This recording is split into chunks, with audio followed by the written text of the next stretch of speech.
My girlfriend said, "I'm not coming to your marathon. Running is boring and I have better things to do." I'd been training for 8 months to run in honor of my late brother. I said, "That's okay."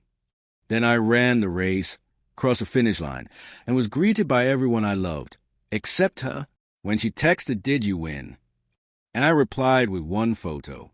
I'm 29, male, a high school PE teacher from Columbus, Ohio. I'm not a dramatic person. I don't make scenes. I fix things quietly and move forward. But some things break you open so wide that staying quiet stops being an option. This is one of those things. My brother died 14 months before any of this happened. Cardiac arrest at 31. No warning. No goodbye. He was at the gym, the most ironic place in the world for a heart to just stop. And then he was gone. I didn't cry at the funeral. I couldn't. I just stood there like someone had unplugged me from the wall. 3 weeks after the funeral, I signed up for the Columbus Marathon.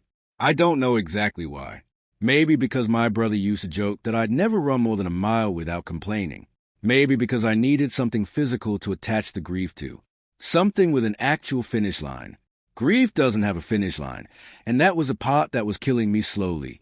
So I made one. 8 months of training. 4:30 a.m. alarms. Ice baths in January. Shin splint so bad in February that I spent 2 full weeks on a stationary bike just to stay in shape. My mom tracked every long run on a little chart she kept on the refrigerator. My dad, who's never been a big talker, started texting me my split times after I'd share my run data with him. My co-workers started calling me the marathoner. My 9th graders drew me a poster, a little stick figure mid-stride with my race number on it. I hung it on my classroom wall. My girlfriend knew all of this, every single bit of it. We'd been together 2 years. She was smart, put together, the kind of person who could walk into any room and own it. I was proud to be with her. But looking back, and I mean really looking back now, there were patterns I kept explaining away. She had the specific talent for making everything that mattered to me feel just slightly smaller than it actually was. When I first laid out my training schedule, she said, "You know, marathons are basically just an ego thing, right? Like nobody actually needs to run 26 miles. I let it go. When my dad drove 3 hours to pace me during a long training run in April, she didn't ask how it went. I let that go too. When I told her I wanted to tape my brother's photo to my chest during the race and wear his initials on my bib, she said that's sweet, the same way you'd react to a kid's drawing, polite, distant, already looking at her phone. I kept letting things go, because I loved her. Oh, I thought I did. Race week came. I told her the date, the start time, where the best spectator spots were. I told her my whole family would be there, my mom, my dad, my aunt, 3 of my closest friends. I told her, clearly, what this race meant to me and why.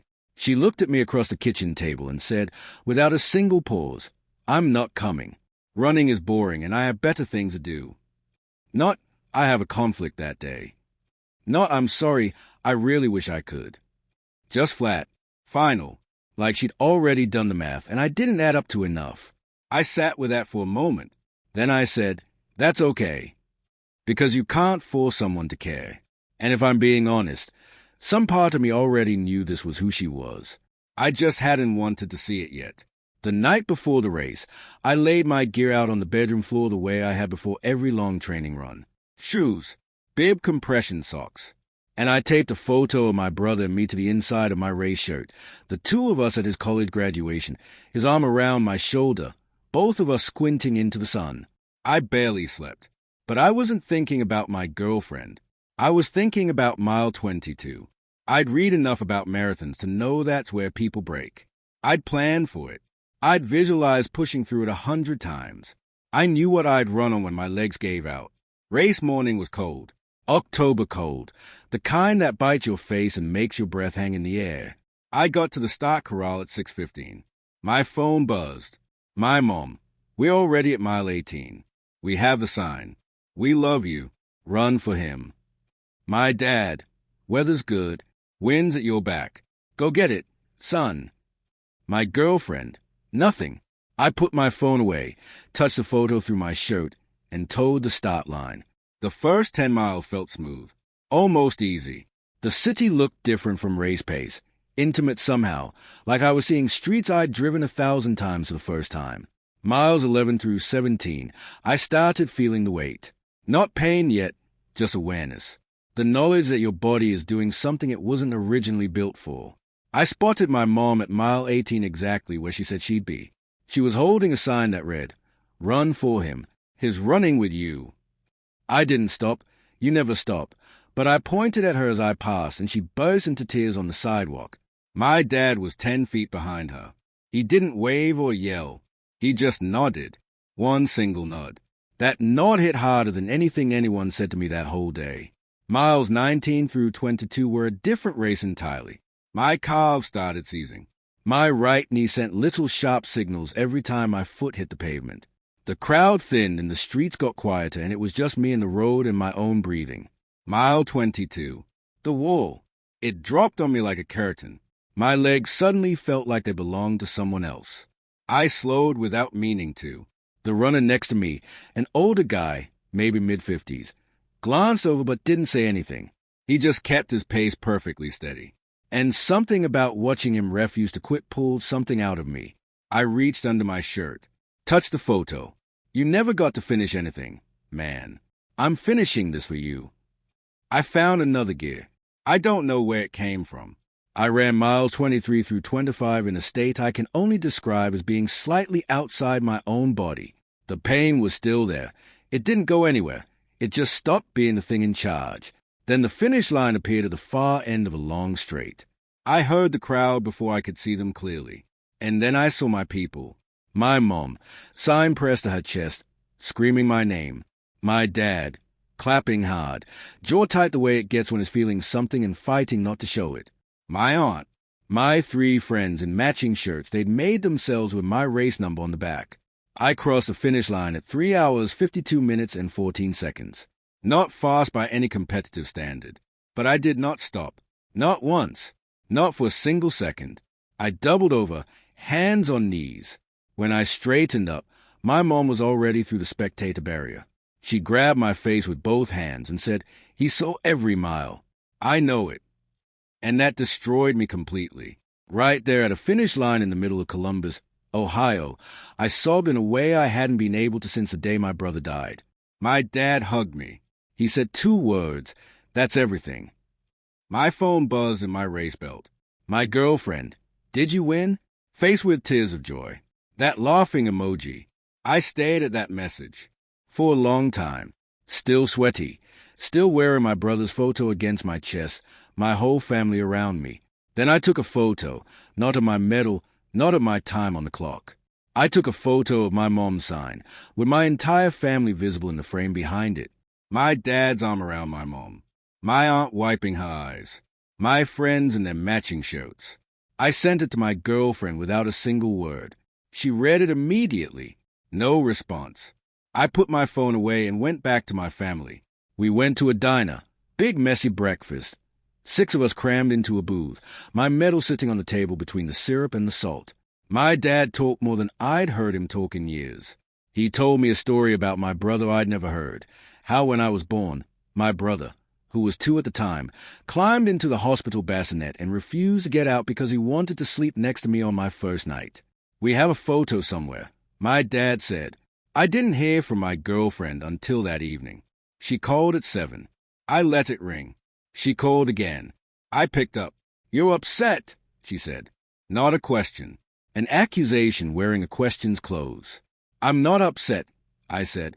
And the strange thing was, I wasn't. I was just clear. That photo you sent was passive-aggressive. It was an answer to your question.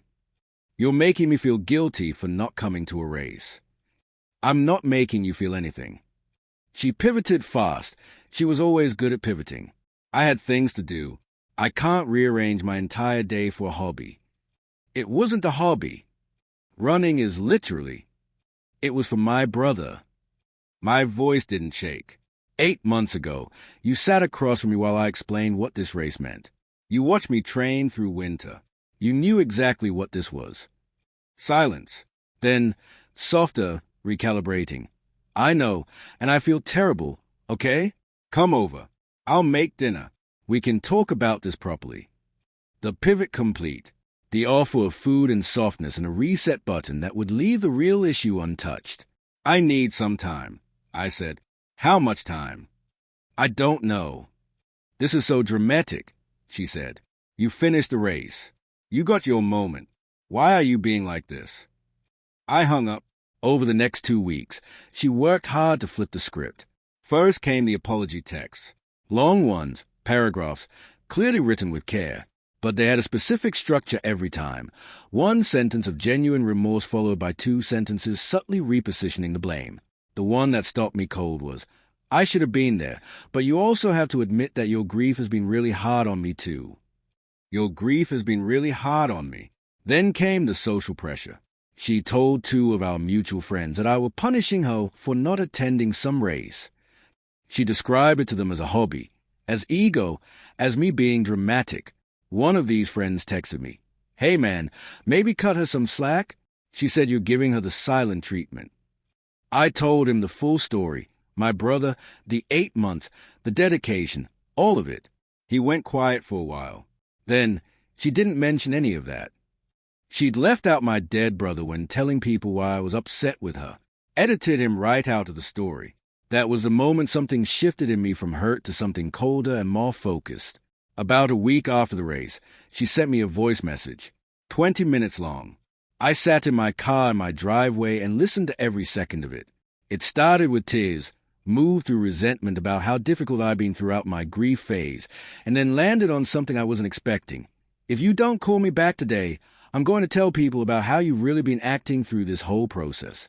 Because I have receipts. Receipts for my grief. I sat in my car for a long time after that.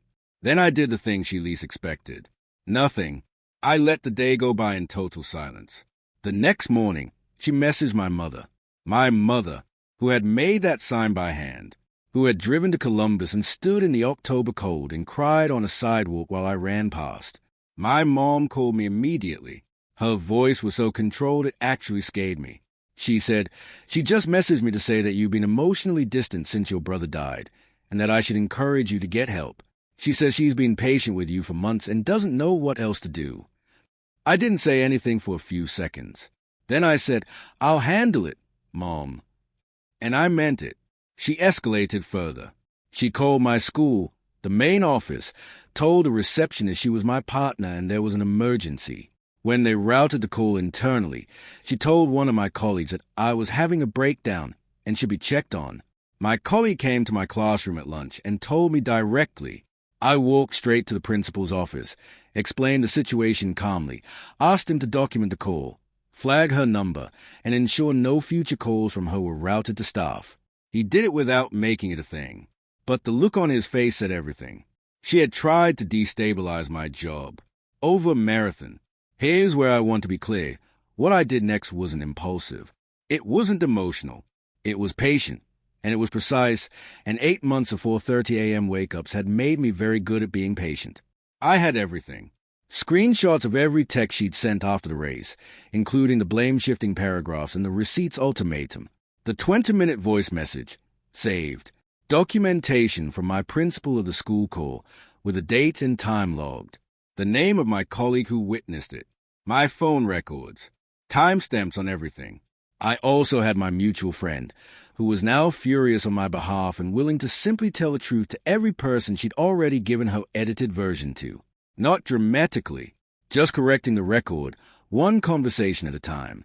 Her version of events, the one where I was a cold, difficult, uncommunicative partner who was punishing her for missing a hobby race, started quietly falling apart with the people who actually knew us both. But the move that mattered most was simpler than any of that. I posted on Instagram. I almost never used it. One photo. From the finish line, my whole family in the frame, my mom's sign visible, my dad's arm around her, my friends in their matching shirts, my face completely wrecked in the best way possible. The caption read, 26.2 miles. For my brother, 8 months of training ends here. Everyone I love was at that finish line. Grief doesn't have a finish line, so I made one. Miss you every single day. I tagged my mom. I tagged my dad. I tagged my friends. That's all I did. Within 48 hours, it had reached nearly everyone in our shared social circle. People who had only heard her version, the cold, dramatic, grief-consumed boyfriend who wouldn't communicate, now had context they hadn't been given. Her comment section on her own post about being a supportive partner started shifting. Not in a coordinated way, just quietly. People asking questions she couldn't answer cleanly. She called 4 times that day. I didn't pick up. She texted, "You did this on purpose." I replied with one sentence. I told the truth. Then I blocked her on everything. She showed up at my apartment 2 days later. Knocked for about 10 minutes. I didn't answer. She sat in the parking lot. For 2 hours after that, my neighbor texted me to let me know. She wasn't causing a scene. Just sitting there, waiting for me to come out so she could work the situation in person. I called my building manager, got it documented, and sent her one final text from a number she didn't have blocked yet. "This is the only message I'll send you. If you come to my building again, I will file a harassment report with Columbus PD. I have documentation of the school call, your voicemail, and all of your messages. Do not contact my family. Do not contact my workplace. We are done." She left. I never heard from her directly again. About a week later, her Instagram highlight titled us, a collection of posts she'd built over 2 years, including multiple ones about being a supportive partner to someone who was grieving, quietly disappeared. 3 weeks after the marathon, I got a message from my brother's best friend. He'd seen my post. He said he'd cried reading it. He said he would have been at that finish line. He would have made the most embarrassing sign you've ever seen in your life. I actually laughed out loud at that, because it was completely true. My brother would have made an enormous, mortifying sign. He would have screamed my name from 2 miles away. He would have somehow made my marathon finish line about him, laughing the whole time, and I would have rolled my eyes and loved every single second of it. He didn't get to be there, but everyone who actually loved me was. And the person who didn't love me enough to stand on a sidewalk in the cold for 3 hours, the person who turned my grief into an inconvenience, my race into a hobby, my mother into a target, she showed me exactly who she was. Not in one dramatic moment. In 100 small ones I kept choosing to let go. I stopped letting things go. When someone you love dies, you find out very fast who actually shows up. Some people make signs and drive 3 hours and stand in the cold and cry on a sidewalk while you run past. And some people text, "Did you win?"